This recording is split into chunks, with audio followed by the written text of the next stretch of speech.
सात संगत जी, प्यार से कहना ध्यान निरंकार जी। आज रोहिणी में सभी सत्संग का आनंद लेते हुए ये मन के भाव इस निराकार से ये गहरा नाता जो भी संदेश भी मिला वो रूहानियत से भरा जीवन में उतर जाए तो कैसे ये जीवन तब्दील हो सकता है। एक और भी अनुभव अभी सभी ने किया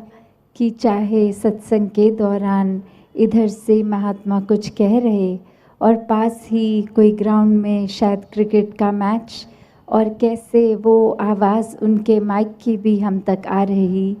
तो इसमें एक भाव कि वो कान तक तो सत्संग के अलावा और भी आवाज़ पड़ रही थी, पर भक्तों ने ध्यान किस पे फोकस रखा, अपना एक मन को केंद्रित कहाँ किया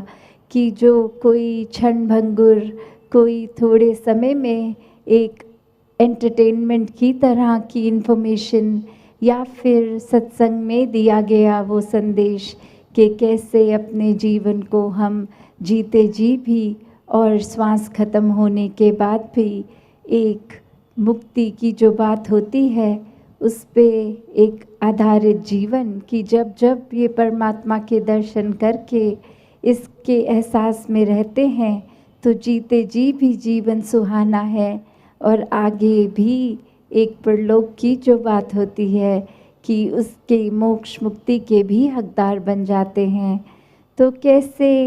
एक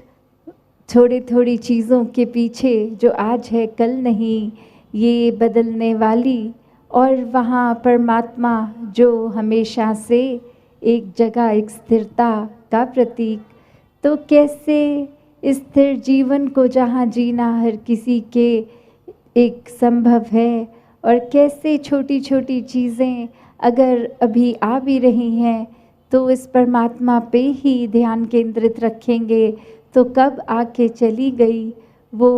एक मन को फिर तड़प नहीं देती, एक मन में उथल पुथल नहीं होती। और ऐसे ही उथल पुथल या जीवन में कुछ चीज़ कभी कैसी है उसका प्रभाव भक्त नहीं लेता। एक कहानी भी दासी के ध्यान में आ रही कि कैसे एक व्यक्ति के पास एक घोड़ा और वो रातों रात घोड़ा अपने आप को छुड़वा के स्टेबल से भाग गया और फिर आसपास के ये पड़ोसी भी व्यक्ति को कहने लगे कि तुम तो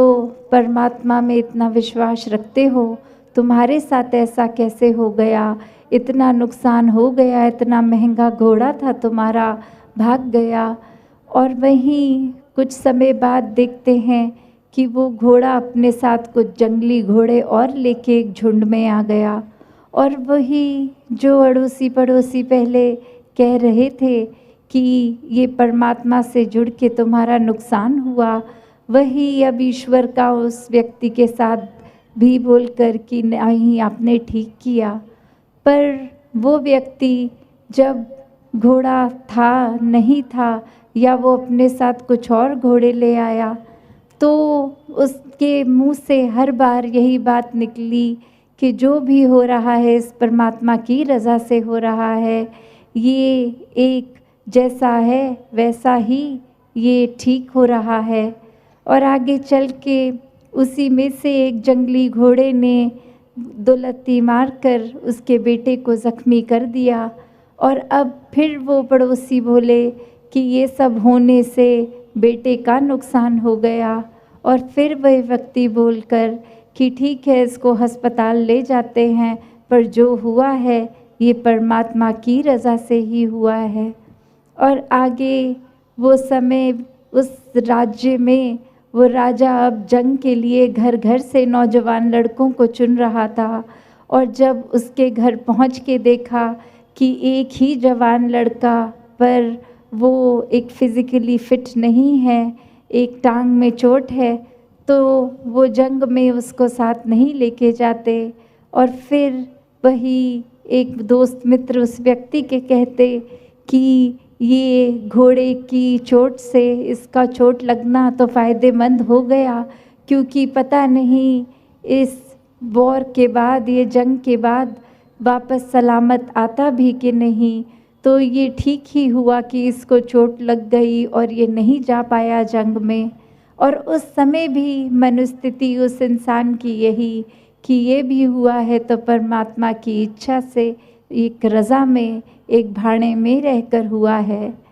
तो इस कहानी से जो उस व्यक्ति के मन का भाव कि कैसे उसके जीवन में भी खुशी दुख आता गया, एक मन से जो भाव, इस परमात्मा पे विश्वास, इसकी रज़ा में रहने की वो कंटेंटमेंट, वो एक संतुष्टि कि इस परमात्मा में अपना ध्यान है, इसके आश्रय है तो सभी ठीक होना है। और वहाँ कोई दुनियावी रूप में अपनी निजी जीवन में भी हम लोग देखें तो कोई ना कोई ऐसी टिप्पणी कर देता है कि आप तो सत्संगी हैं, आप तो परमात्मा में विश्वास रखते हैं, तो आपके जीवन में तो दुनियावी रूप में ये सुख नहीं है, ये कमी है। तो एक भ्रम में डालने का भाव हर एक का रहता है। पर जो इस परमात्मा से हर हाल में जुड़े हैं, एक मन का नाता